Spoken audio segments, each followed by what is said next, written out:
Welcome back dito sa channel natin. Pupunta tayo ngayon doon sa may Rizal Park. At tapos na pala yung ginawang Gate 5 at ngayon na nga ang grand opening.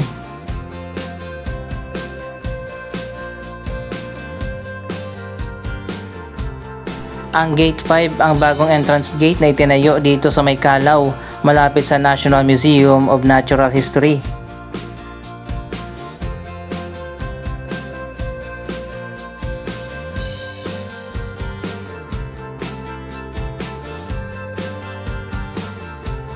Wow, ito na nga, bukas na. Napakaganda ng bagong entrance. Ayan, makikita naman natin, parehas lang din yung design nito sa iba pang mga entrance na binuksan dito sa may Rizal Park.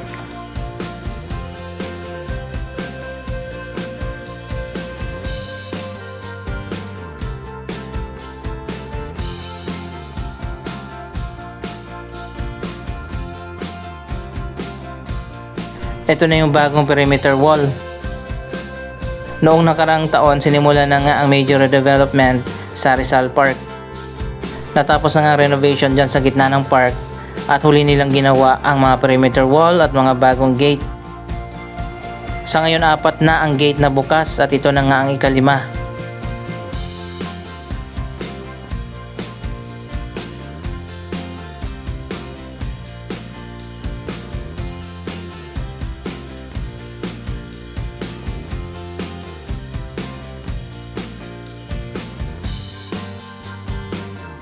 Ayan, may bago ng daanan dito sa may Calao.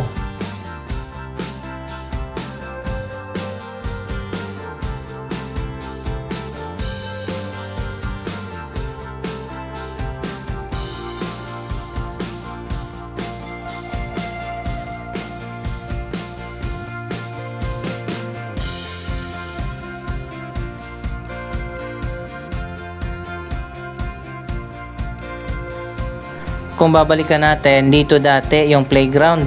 Pero tinanggal na nga yung playground dyan at nilipat na doon sa may Quirino Grandstand.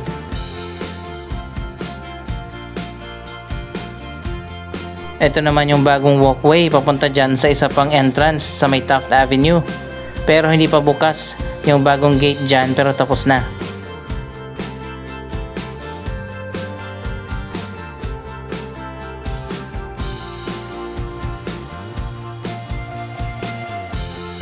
Nabago na pala yung layout dito sa mga volcanic rock sa labas ng National Museum. Dati magkasama yung mga yan, ngayon magkahiwalay na. May ginawa kasi na bagong walkway dito.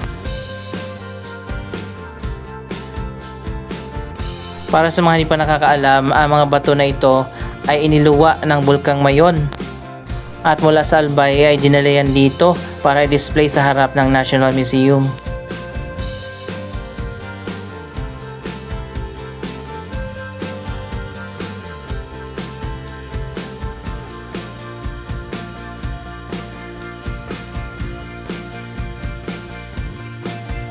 So ayan, ang ganda na pala ng entrance dito.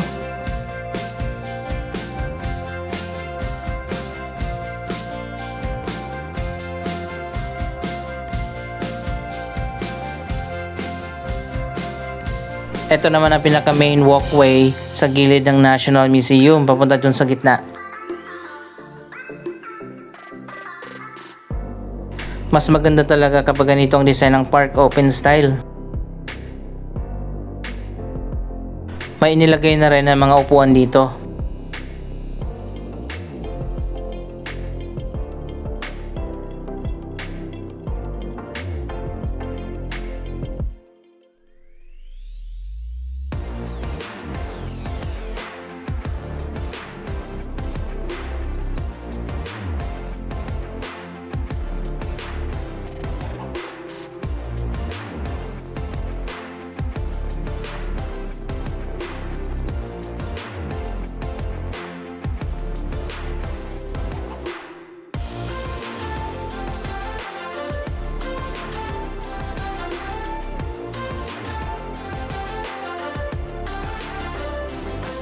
Sa ngayon, isang gate na lang dito sa may eastern side ng Rizal Park ang ginagawa. Yung bagong gate na ginagawa dyan sa likod ng Jollibee.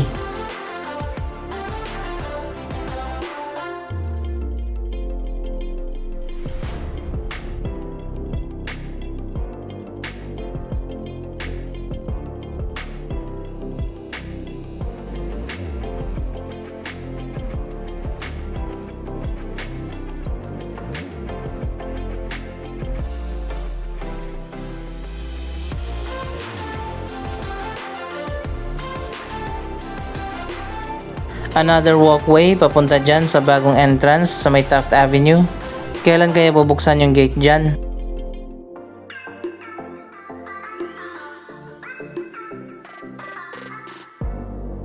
Dito dati yung lagoon na may giant map ng Pilipinas. Tinanggal na ngayon at hindi na nga ibabalik pa. Isang bagong building ang itatayo dyan sa harap, ang bagong Rizal Exhibition Hall.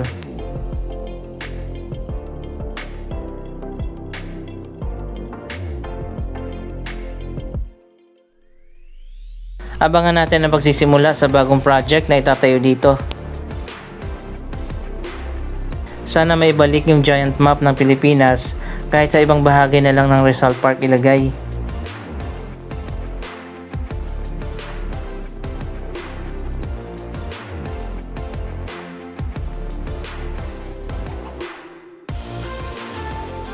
Ito naman ang main walkway papunta dyan sa Taft Avenue Gate.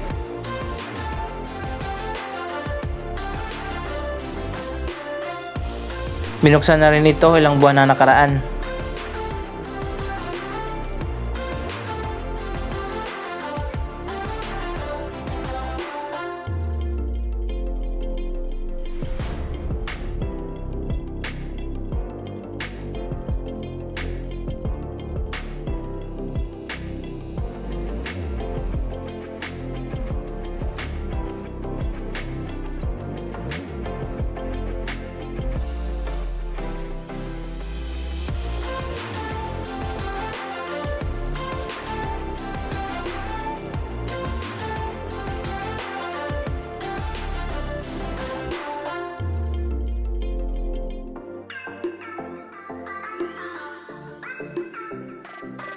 Tapos na rin yung walkway dito sa harap pero hindi pa rin siya bukas. Bawal pa tayong pumunta dyan.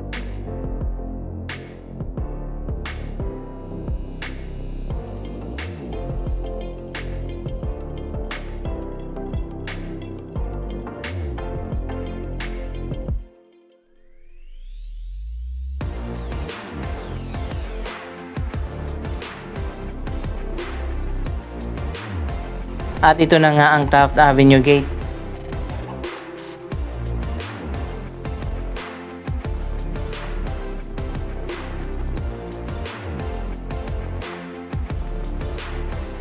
Ayan, makikita nyo naman sobrang luwag na dito.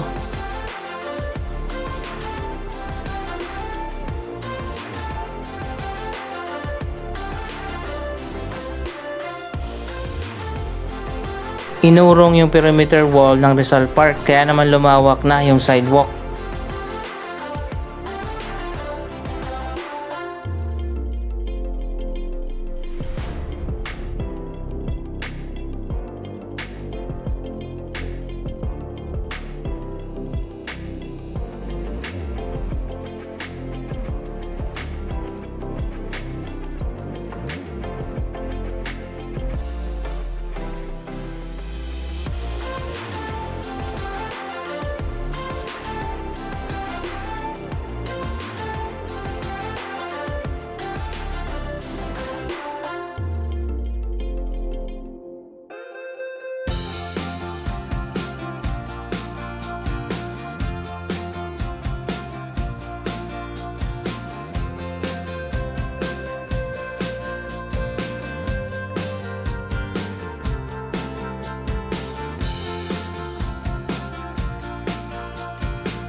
Ito naman yung isa pang walkway papunta dyan sa Gate 1, ang pinakaunang gate na binuksan at natapos.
Tapos na rin ang wall dito, papunta na yan doon sa may Maria Rosa Street.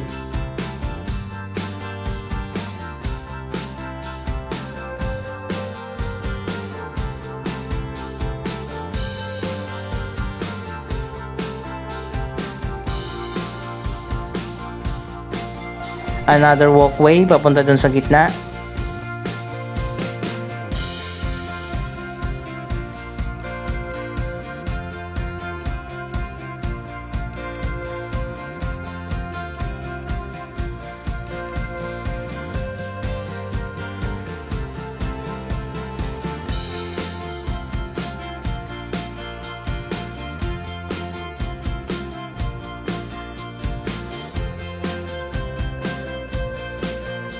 Maganda nga ang pagkakadesign ng mga walkway dito sa Rizal Park.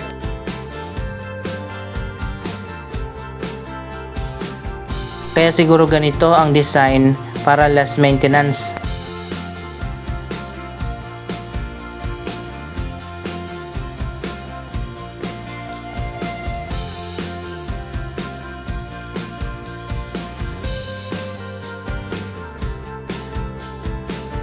Isa pang gate ang natapos na last month pero hindi pa rin siya bukas ngayon.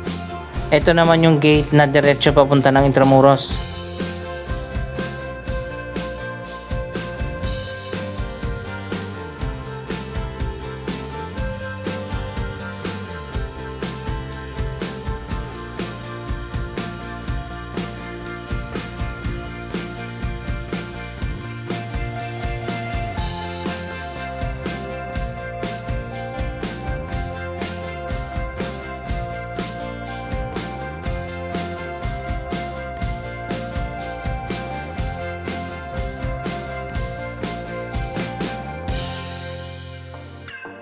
At ito yung dalawang main gate. Isa dito at isa doon sa kabila.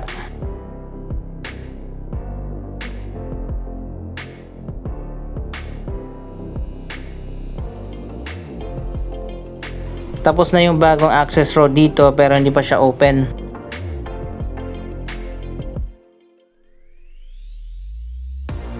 At eto na nga yung bagong location ng Lapu-Lapu Monument.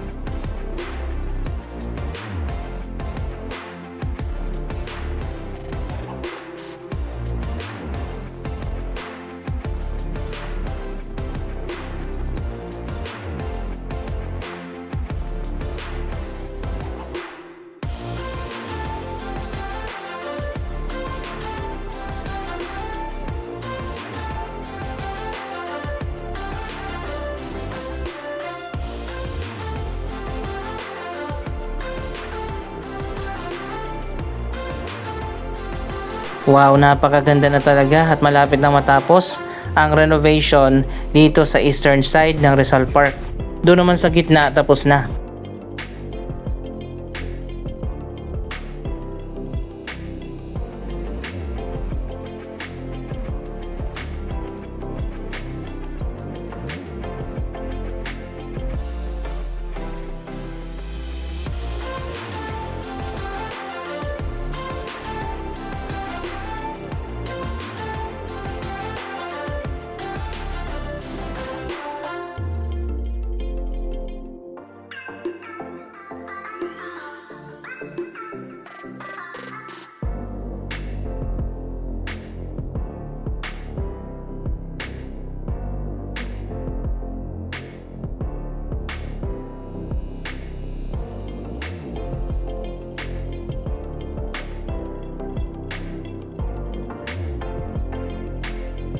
Anong masasabi nyo sa mga development na ito? Mag-comment lamang dyan sa baba ng inyong mga reaksyon.